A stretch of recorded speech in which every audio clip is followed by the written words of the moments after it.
that member has been in this Liberal government for 10 years, and he says that he's new, making the same promises that deficits will result in investment. Well, the last time the current finance minister promised that, what we saw is that investment dropped more than at any time in Canadian history. He's got to get his story straight. First, he started his answer by saying there is no industrial carbon tax, and then he finished it by saying the industrial carbon tax is great and doesn't cost anybody any money. He's got to decide which it is. Here's how it works for a Prime Minister who doesn't understand that Canadians need steel. The industrial carbon tax on steel, cement, plastic, and other inputs raises the cost of building homes. The tax on farm equipment and fertilizer raises the cost of food. The opposition. Mr. Speaker, tomorrow will be the 10th costly Liberal budget after they doubled housing costs, doubled food bank lineups, and doubled the national debt. Now they're making exactly the same costly promises. And the Prime Minister says Canadians who can't afford to eat, heat, or house themselves need to make more, quote, sacrifices. The choice for us is simple. If a budget brings down the cost of living, we'll support it. If it brings up the cost of living, just like every other Liberal budget, we will vote no. So instead of trying to provoke a costly election on a costly budget, why not an affordable budget for an affordable life? Well, Mr. Speaker, you know, obviously we've listened attentively to what the opposition have to say, and I think I just heard good news.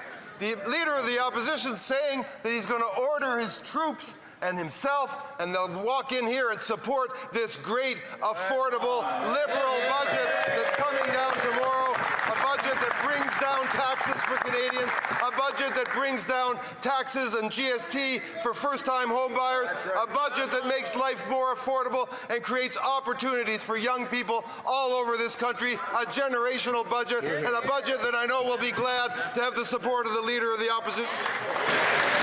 Mr. Speaker, they've been making those promises for the last 9 Liberal budgets, which doubled housing costs and drove 2.2 million people to the food bank because of higher grocery prices.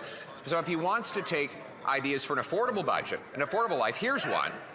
There's the Liberal industrial carbon tax, which applies to the steel, cement, and other inputs to build homes. And it applies to the farmers and their fertilizer and equipment. So will the Prime Minister, instead of provoking an unnecessary election, get rid of the industrial carbon tax so we can bring down food and housing costs? Well, Mr. Speaker, it was going so well up till now.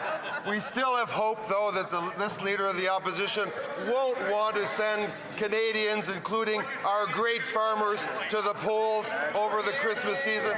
The Leader continues to bring up these imaginary taxes. We'd be happy to explain to him once again that farmers in this country are mostly exempt from any of those industrial carbon taxes, Mr. Speaker.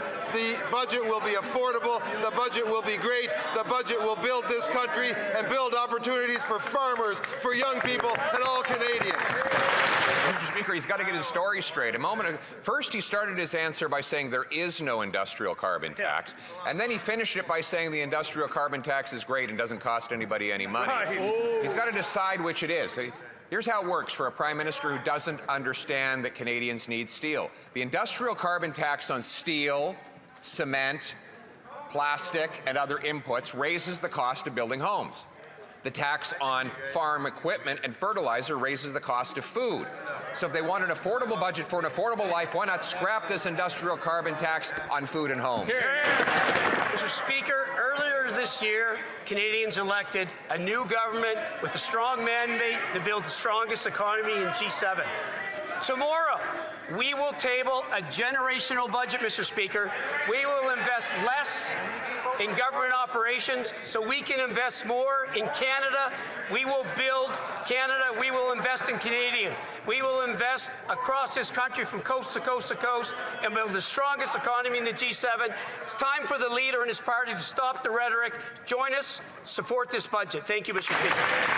Speaker. That member has been in this Liberal government for 10 years, and he says that he's new, making the same promises that deficits will result in investment. Well, the last time the current finance minister promised that, what we saw is that investment dropped more than at any time in Canadian history, more than any other G7 country. But you know what went up? The cost of housing doubled. Food went up, doubling the number of people in food bank lineups, and they doubled the national debt. So why not an affordable budget for an affordable life by getting rid of the industrial carbon tax on food and homes for a change? Mr. Speaker, you can't make this up. That member's been in this House for 20 years. He's sat in opposition now for 10 years and has not supported one affordability measure this government has put forward. Mr. Speaker, we have cut taxes for 22 million Canadians. We have cut the tax for first-time home buyers. We are moving forward, Mr. Speaker, for automatic federal benefits, getting benefits of 5.5 million Canadians.